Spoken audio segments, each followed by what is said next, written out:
Само 20% од производителите на храна се пријавиле за субвенционирана цена на електрична енергија.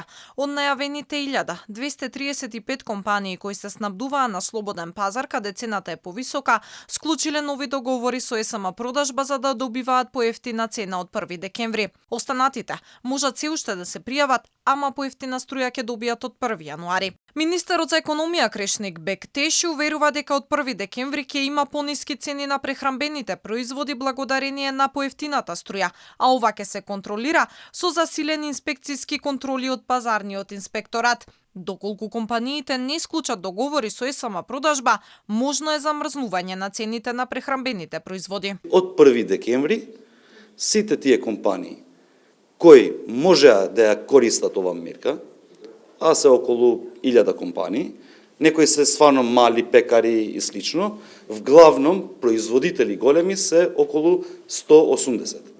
Другите се трговци, вглавном пекари и слично. Сите тие треба да ги намалат цените на производите кои се во одлуката утврдени со трговска маржа.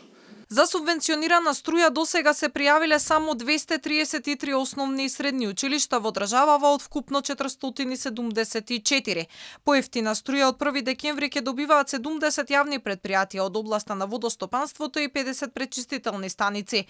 Од владата ги повикаа градоначалниците навремено да се пријават. Во спротивно, државата со одлука треба да ги одземе надлежностите на општините. Не сите основни и средни училишта се пријавени.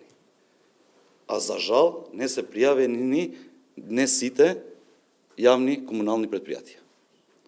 Што значи дека испаѓа дека во време на криза државата треба со одлука директно да ги преземе надлежности од страна на општините, што е за жал. Прехранбените компании ќе добиваат субвенционирана струја по 80 евра за мегават час, а за основните и средните училишта по 95 евра за мегават час. До крај на месецов ќе бил изработен нов план за поддршка на граѓаните и компаниите, но главно за малите потрошувачи на електрична енергија.